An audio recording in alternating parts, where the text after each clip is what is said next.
It was November 24, 1971, a day before Thanksgiving. A man in a dark suit, sunglasses, and a black tie walked confidently into Portland International Airport, United States of America. He looked like any businessman in a hurry for his flight, briefcase in hand, boarding pass ready in his pocket. Dan Cooper, he said as he offered his boarding pass to the security and then boarded the plane. He took his seat in the rear of the Northwest Orient Flight 305 flying to Seattle, Washington, and ordered a bourbon and soda, and he waited. Half an hour after takeoff, he passed a note to the flight attendant. She smiled politely, tucked the note inside her pocket, thinking it was just another pickup line. These men, am I right? God knows how many of those she gets in a day. But he leaned in. Miss, he said calmly, so gentle, you'd better read that. I have a bomb. What followed was one of the most mysterious and daring crimes in aviation history. A hijacking that defied all logic, a ransom that vanished without a trace, and a man who jumped out of a Boeing 727 at 10,000 feet high into a storm without any knowledge of skydiving. This is the story of the only unsolved plane hijacking in the US history.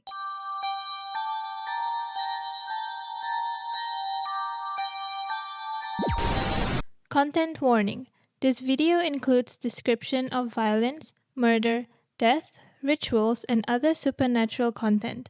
Listener discretion is advised, as some stories may be unsettling or sensitive to certain audiences. Turn down the lights, snuggle up tight, and get ready for another Tuck Tale. What happens when the line between fact and folklore blurs? Welcome to Tuck Tales, where urban legend meet true crime and myth aren't always just stories. My name is Afrina, your host for the episode. And my name is Diski. And today we are unraveling the legend of Dan Cooper, or DB Cooper, covering the flight path, the evidence, the endless theories, and the eerie silence that followed after the event. Because more than 5 decades later, nobody, not even the FBI, not the press, not the hundreds of online investigators like us, has been able to answer one question. What happened to DB Cooper? Have you ever heard the story of DB Cooper? I've heard the name, but I'm not particularly sure about the detail. This is a really interesting case. And since you mentioned the name, there is a side note about the name of the man that we are talking about, who called himself Dan Cooper, but we call him DB Cooper. And this is because, thanks to a journalist's mistake, mixing him up with someone else who was briefly questioned, the media accidentally printed it as DB Cooper.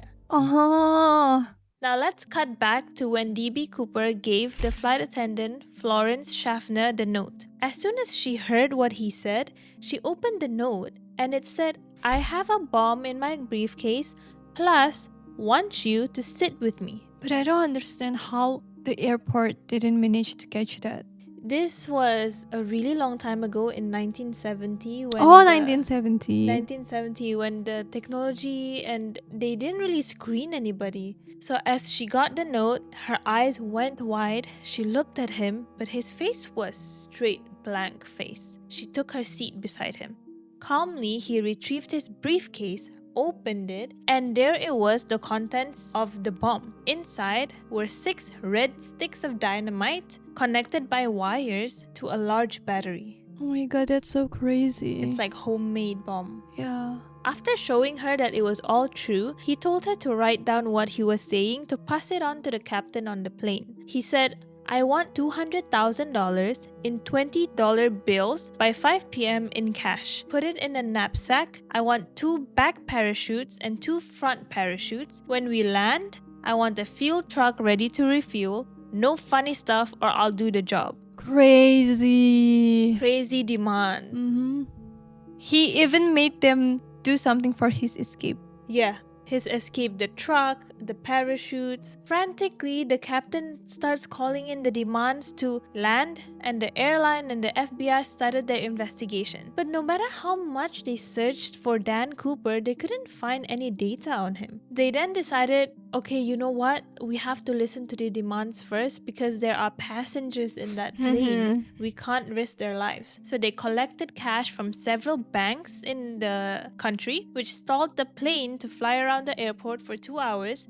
as they're collecting the cash before landing in Seattle. Dan Cooper exchanged the flight's 36 passengers for the money and the parachutes. But he did keep several of the plane's crew members, the pilot, the co-pilot, flight engineer, and one flight attendant. Because how is he gonna fly anywhere if there's nobody in the plane? Yeah. And then the plane took off again, ordered to set a course to Mexico City. The pilot, though, told Cooper that, hey, we don't have enough fuel to make it to the trip.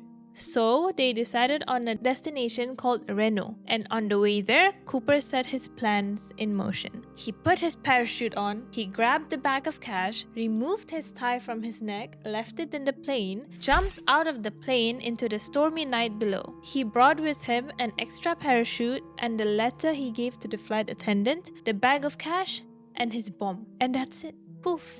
He disappeared. But what do you think happened to him after that? Do you think he died? He got caught? Happily ever after? He died?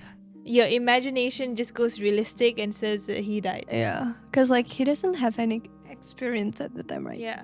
I'm thinking as well after I read this, like, Happily Ever After is just a movie. Mm-hmm. I feel like he died as well. Hmm. But let's get to that, okay? And that's when the chaos started. When the plane landed at Reno Tahoe International Airport, the FBI immediately began their investigation. The FBI first searched the plane, and they found multiple pieces of evidence that could be used to identify and find D.B. Cooper. They found 66 fingerprints, the black tie he removed, Yeah. and the clip that he left on the black tie. 2 of the 4 parachutes he didn't bring, even though he asked for it. 8 Rayleigh cigarette butts and hair samples that are assumed to belong to D.B. Cooper. Ooh. So they found a lot. Yeah. But I wonder how the technology of investigation and DNA samples was at the time. It's not good. Yeah. Over the next week, they implemented a search focused primarily on an area of wilderness near Amboy, Washington, south of Lewis River near the Cascade foothills. But even after a week of searching, they couldn't find any trace of Cooper nor the money, so they called it off. During this time, experts believed that Cooper was likely killed during his escape, and they said, you know what, once the ground eventually thaws, maybe we'll find his body or remains. But no remains were ever found. This was during winter, so they're saying maybe we just wait for a bit when summer rolls in and the ground will not be frozen anymore, and maybe his body will come up. But that gave him the chance to, like, go away far away. Like run or Yeah. anything if he survived. If he survived. While the cops found nothing, the media took the case and ran with it. Public interest rising in the media. I mean, it's an interesting case, isn't it? All this attention had a direct impact on the investigation, where when the FBI searched through criminal records for Dan Cooper, their search led to a man named D.B. Cooper, who was briefly considered a suspect before being cleared.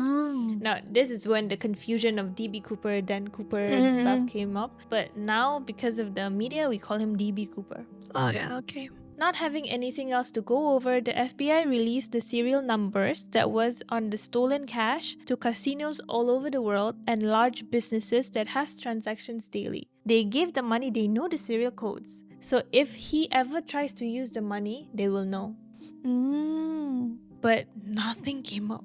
What? Until 9 years later, in 1980, when an 8-year-old Brian Ingram found some cash. He had been building a campfire at Tina Bar on the banks of Columbia River, around the same vicinity of where he jumped out from, when he found some cash buried in the ground. He said, I took my arm and raked it along the sand, and then I felt something fluffed up in the sand. He found $5,800 in $20 bills that matched the serial numbers, but only $5,800 out of $200,000. The bills were degraded. It had been buried, it looked torn and shredded, and when the FBI checked the serial numbers, it did match to the money given to Cooper. But when the FBI launched a search around that area again, they didn't find any more money or even any leads on how it got there in the first place. I mean, to some people, finding the money means that Cooper didn't survive the ordeal, but no conclusion was ever made. What do you think if they found money in there, but it's only $5,800? Oh, I think maybe he could be doing this with someone who knows what he's going to do. And then, like, this person will be the one who rescue him or something. And then maybe he died And this person collected the body and the money too. It could be, but the one reason why I don't think that's the case is because he wanted to go Mexico City, Mm-hmm. but then they Oh, said yeah. it doesn't reach. So they went to another place instead. Mm-hmm. So there's a lot of theories, but there's always a lot of things that's wrong with the theories. So until now, we still don't know who DB Cooper is or where he is. But over the years, speculations and theories has been made, and some people even came out saying that they were DB Cooper. They were. Yeah, they were like, I'm DB Cooper. The first most straightforward theory that a lot of people believe is that DB Cooper had died. Our first theory. In 2016, the FBI closed the case due to a lack of evidence, saying that perhaps he didn't really survive the jump from the plane. After all, the parachute he used couldn't be steered, his clothing and footwear were unsuitable for a rough landing, and he had jumped into a wooded area at night, a dangerous proposition for even a seasoned pro, which evidence suggests that Cooper was not a seasoned pro at all. Finding the money further fueled speculations that the March 1980 eruption of Mount St. Helens, there had been a volcano eruption in the area.